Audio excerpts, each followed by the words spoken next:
اس میں 4,000 ارب روپے کا اضافہ کر دیا. اور یہ پہلے کہہ رہے تھے کہ جی ہم ڈالر کو روک کے رکھیں گے اور ڈالر یہ ہے اور ڈالر تو ہماری اسپیشلٹی ہے. اس حوالے سے شہباز شریف صاحب بھی جو ہے وہ ٹویٹس کرتے رہے گزشتہ برس. میں آپ کو ان کی ٹویٹ ایک پڑھ کے سناتا ہوں. پاکستانی روپے کا ڈالر کے مقابلے میں بہترین کارکردگی دکھانے والی ورلڈ کرنسی بننا اللہ تعالیٰ کا کرم ہے. انہوں نے کہا کہ پاکستانی کرنسی وہ ہے جو پوری دنیا میں ڈالر کے سامنے بہترین کارکردگی کرنے والی کرنسی بن گئی ہے. ایک ہفتے میں روپے کی قدر میں 3.9% اضافہ. ہفتے کے اختتام پر ڈالر 219 کا ہو گیا. وزیر خزانہ اسحاق ڈار کی محنت رنگ لا رہی ہے. عمران خان کی تباہ کردہ معیشت واپس پٹری پر آ رہی ہے. یہ کچھ عرصہ پہلے تک یہ کر رہے تھے. مصنوعی طور پہ ڈالر کو روک کے رکھا گیا.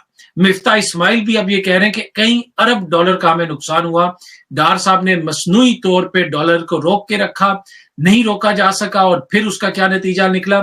2 دن میں 4,000 ارب روپے کا قرضہ ہمارے اوپر اور چڑھ گیا. تو یہ ہے جناب ان کی تجربہ کاری اور یہ ان کی معیشت ہے. اور معیشت کی بہتری کے حالات میں آپ کو تھوڑا سا شیئر کرنا چاہتا ہوں آپ کے ساتھ. جس وقت عمران خان کی حکومت کا خاتمہ ہوا تھا, یہ اسٹیٹ بینک کے اپنے فگرز ہیں جو ان کی میں نے ویب سائٹ سے لیے ہیں. اس فگر کے مطابق مارچ میں 2022 کی بات کروں گا, پیچھے بھی نہیں جاؤں گا, آگے بھی نہیں جاؤں گا. مارچ 2022 جب تک عمران خان کی حکومت تھی, 11 ارب ڈالر سے زیادہ کے ریزروز تھے. ٹھیک ہے, 11 ارب ڈالر سے زیادہ کے ریزروز تھے. اور ابھی جنوری 2023 میں ان تجربہ کاروں نے جن کی ڈالر کی جنہوں نے کی مقابلے میں روپے کی قدر میں اضافہ کر دیا تھا, صرف 3.6 ارب کے ریزروز رہ گئے. یہ خطرناک حد تک ہمارے جو ریزروز ہیں وہ کم ہو چکے ہیں. نیٹ ریزروز کی میں بات کر رہا ہوں, خطرناک حد تک کم ہو چکے ہیں. اب معیشت کی یہ حالت ہے, یہ سب کچھ ہو رہا ہے. اور دوسری طرف ان کی کس چیز کے اوپر توجہ ہے؟ پی ڈی ایم کی جناب کل ایک میٹنگ وغیرہ بھی ہوئی, اور اس میٹنگ کے اندر کیا چیز ڈسکس ہوئی؟ جب ملک کی یہ حالت ہو چکی ہے کہ معیشت اس نہج پہ پہنچ چکی ہے, کوئی پیسہ کوئی ہمیں دے نہیں رہا, اور آئی ایم ایف کے ہم ترلے منتیں کر رہے ہیں, لیکن ان کی توجہ کدھر ہے؟ پی ڈی ایم کی قیادت کی.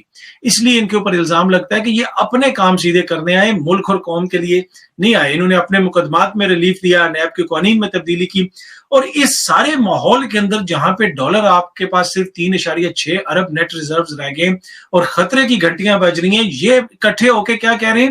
انتخابات کو کس طرح ڈیلے کیا جائے. یہ میڈیا میں رپورٹ ہوئے, کل جو انہوں نے میٹنگ کی اس کے اندر ڈسکس کیا ہوا ہے کہ انتخابات کو صوبائی سطح پر کس طرح ڈیلے کیا جائے. آج تو گورنر جو کے پی کے انہوں نے بھی کہا کہ مجھے تو انتخابات ہوتے ہوئے نظر نہیں آ رہے, مردم شماری کا مسئلہ ہے, یہ مسئلہ ہے. یہ دیکھ لیں, یہ اپنا الو سیدھا کر رہے ہیں. ان کی یہ ساری توجہ اکانومی کی طرف. اور آج ڈار صاحب نے کہیں پہ تقریر کرتے ہوئے کہا ہمارا جو ملک جس طریقے سے بنا, اس کی ترقی کی ذمہ داری جو ہے وہ اللہ تعالیٰ کی ذات پہ ہے, اور وہ انشاءاللہ ترقی دے گی. اور میری بھی یہی خواہش اور دعا ہے کہ ڈار صاحب کی دعا قبول ہو اور اللہ تعالیٰ کی ذات برکت ڈالے اور پاکستان ترقی کرے. لیکن تھوڑی سی ذمہ داری انہوں نے آپ کے کندھے پہ بھی ڈالی, عوام نے اور اوپر والے نے, جو آپ کو اسپیشل طیارے پہ بٹھا کے لایا گیا تھا. تو یہ ترقی آپ لوگوں نے دینی ہے, آپ لوگوں کی محنت ہوگی تو ترقی ملے گی نا. ویسے گھر بیٹھے بیٹھے تو کسی کو کچھ نہیں مل جاتا. تو جتنی محنت آپ لوگ کر رہے ہیں کہ انتخابات کو ڈیلے کرنا ہے, اور اس کے اوپر جو ہے مشورے ہو رہے ہیں, اور معیشت کو کس نہج کے اوپر لے آئیں. اور دوسری طرف جو ہے قومی اسمبلی کے ضمنی انتخابات کروانے کے لیے یہ تیار ہیں 35 سیٹوں کے اوپر مارچ میں, تاکہ جو ہے وہ اسی طرح گیم یہاں پہ پھنسی رہے, اور صوبائی اسمبلی سے یہ بھاگیں گے. اب ہوا کیا ان کے ساتھ؟ ان کے پاؤں کے نیچے سے عمران خان نے رگ کھینچ لی ہے, کارپٹ کھینچ لی ہے, زمین کھینچ لی ہے. یہ بیانیہ یہ بنا رہے تھے کہ جی دیکھیں جی 60% پاکستان پہ تو عمران خان کی حکومت ہے, اور پنجاب میں جو مہنگائی ہے تو وہ پنجاب حکومت ذمہ دار ہے, یہ اور وہ. اس نے کہا ٹھیک ہے جی میں تو جا رہا ہوں اسمبلی توڑ کے, اب الیکشن کروا لو. اب پورے پاکستان کے یہ ذمہ دار ہیں. اس وقت پاکستان میں ترقی ہو رہی ہے یا کوئی نقصان ہو رہا ہے, یہ ذمہ دار ہیں. اور اس سے ان کی ہوائیاں اڑ گئی ہیں کہ جناب اب ہم کیا کریں, کوئی بیانیہ ہمارے پاس نہیں ہے. اوپر سے اب انتظامیہ آ گئی ہے, محسن نقوی صاحب کی تو مریم بی بی کی واپسی ہے, تو وہ کوشش کی جا رہی ہے کوئی اس طرح کا ماحول بنایا جائے کہ جی کوئی بہت بڑی گرینڈ واپسی ہے. بھائی اس ملک میں جہاں پہ عوام کو فاقے دے دیا آپ نے 9 مہینوں میں, وہاں پہ آپ کی واپسی ہونے سے بھی کیا فرق پڑے گا؟ کیا آپ کے آنے سے کوئی نیا بیانیہ بن جائے گا, کوئی نئی چیز بن جائے گی؟ تو مجھے نہیں لگتا کہ اس میں کسی طرح بھی وہ کامیاب ہو سکیں گے. باقی آئی ایم ایف سے ان کے مذاکرات چل رہے ہیں اور کوشش کی جا رہی ہے کہ وہ ادھر سے کوئی ڈالر ملیں، لیکن جو کچھ اکانومی کے ساتھ انہوں نے کیا ہے 9 مہینے میں، جس طریقے سے ٹیکسٹائل ملز کی ایسوسی ایشن نے ڈائریکٹ امریکہ کی ایمبیسی کو خط لکھا، اس کی تاریخ نہیں ملتی کہ یار ان کو کوئی پیسے دے دو. اور یہ سب کچھ جو آپ کے نیٹ ریزرو 3.6 ارب ڈالر صرف رہ گئے ہیں. اور یہ ایک ہفتہ پہلے انہوں نے ایک پوری پریس کانفرنس کر کے بتایا کہ کس طرح دنیا نے ہمیں ڈالرز دیے ہیں، کدھر ہیں وہ ڈالر. اور اسی وقت میں نے آپ کو کہا تھا کہ ان کو کسی نے $1 نہیں دیا. ہاں پلیج کیے ہیں جو وہ آ کے خود کام کریں گے، اور انہوں نے تو یہاں تک کہہ دیا کہ جی سعودی عرب سے 15 ارب ڈالر آ رہا ہے، $1 $1 نہیں آ رہا. وہ کہہ رہے ہیں کہ جی دیکھیں جی کس طرح کوئی ہم انویسٹ کر سکتے ہیں یا نہیں کریں گے.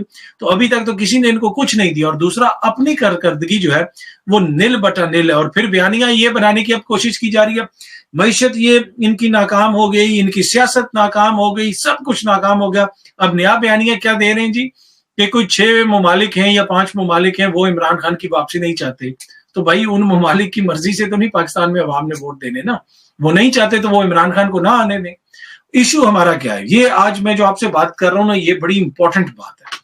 ہمارے ہاں 2 طبقات ہیں، اور وہ اصل میں وہ ایک ایسی چیز ہے جو رکاوٹ ہے ہمارے آگے بڑھنے میں. وہ کیا ہے؟ ایک ہماری اشرافیہ ہے جو حکمراں طبقہ ہے، اس میں آپ کی اسٹیبلشمنٹ بھی ہو سکتی ہے، اس میں آپ کا سولین طبقہ بھی ہو سکتا ہے، اس میں آپ کے جو بھی آپ کا حکمراں طبقہ ہے. ان کے ذہن میں ایک چیز یہ ہے کہ ہم امریکہ کی مرضی کے بغیر کچھ نہیں کر سکتے. امریکہ نے یہ کر دیا تو ہمارا وہ ہو جائے گا، ہمارے یہ سسٹم نہیں ملے گا، ہمیں یہ ڈالر نہیں ملے گا، ہمیں آئی ایم ایف یہ نہیں دے گا.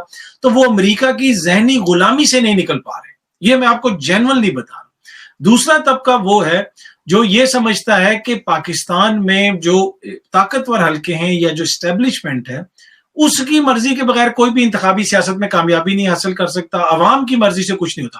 آلدو کہ اسٹیبلشمنٹ بار بار کہہ رہی ہے کہ ہم پیچھے ہٹ گئے، ہمارا کوئی سیاست سے کردار نہیں ہے. لیکن یہ جو دوسرا طبقہ ہے اس میں صحافتی طبقہ بھی ہے، اس میں سیاسی طبقہ بھی ہے. یہ ابھی تک اس کے اندر ہیں کہ جناب جب تک اسٹیبلشمنٹ کی کسی کو گو ہیڈ نہیں ملے گی وہ اگلا وزیر اعظم نہیں بن سکتا. اسی لیے بڑی بڑی جمہوریت کے دعوے کرنے والے بھی یہ باتیں کرتے ہیں کہ عمران خان کی مقبولیت تو ہے، قبولیت نہیں ہے. وہ قبولیت کس سے نہیں ہے؟ وہ یہی کہتے ہیں، یہ تاثر دیتے ہیں کہ اسٹیبلشمنٹ اس کو قبول نہیں کرے گی. یہ ذہنی طور پہ اس غلامی کا شکار ہیں، اس تھریش ہولڈ کو کراس نہیں کر پا رہے کہ عوام اپنی مرضی سے بھی کوئی فیصلہ کر سکتی ہے. اور حکمراں طبقہ جو ہے اس وہ جو غلامی کی ایک بار ہے اس کو کراس نہیں کر پا رہا کہ ہم امریکہ کی مرضی کے بغیر بھی کچھ کر سکتے ہیں، امریکہ سے ہمارے اچھے تعلقات ہوں. جب عمران خان نے کہنا شروع کیا کہ یورپی یونین کے ایمبیسڈرز ہوتے کون ہیں ہمیں یہ کہنے والے کہ ہم یوکرین کے معاملے پہ ان کے اوپر احتجاج کریں یا ان کی مذمت کریں، تو ادھر تو ہاتھ پاؤں پھول گئے یوکرین کے معاملے پہ. آپ کو یاد ہوگا کہ اس وقت جو سیکیورٹی ڈائلاگ ہوا پاکستان کے اندر، ایک کانفرنس ہی ہوئی، اور اس وقت کی جو اسٹیبلشمنٹ تھی اور اس وقت کے جو آرمی چیف تھے انہوں نے یوکرین کے اوپر وہاں پہ وہ موقف لیا جو 180 ڈگری بالکل ڈیفرنٹ تھا آپ کی جمہوری حکومت سے، عمران خان سے. وہاں پہ انہوں نے وہ موقف لیا جو بالکل امریکہ کی مرضی کے مطابق کا موقف تھا کہ جی ہم اس کی مذمت بھی کرتے ہیں، یہ بھی کرتے ہیں. اگین وہی سوچ کہ کہیں امریکہ ہم سے ناراض نہ ہو جائے.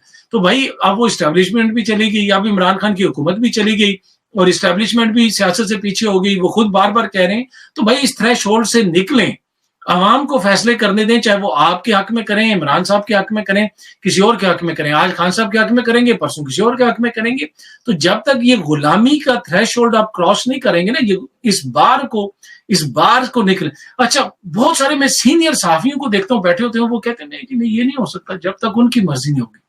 تو میں کہتا ہوں یہ وہ لوگ ہیں جو صبح سے شام تک جمہوریت کی بات کرتے ہیں پر غلامی ذہن میں ایسی پھنسی ہوئی ہے، یہ اس سے نکل ہی نہیں پا رہے کہ امریکہ یا اسٹیبلشمنٹ کی مرضی کے بغیر بھی کچھ ہوگا. آلدو کہ وہ امریکہ کہتا ہے جی ہمارا کوئی تعلق نہیں، اسٹیبلشمنٹ کہتی ہے ہمارا کوئی تعلق نہیں، یہ کہتے ہیں نہیں جی نہیں ان کی مرضی کے بغیر نہیں ہو سکتا.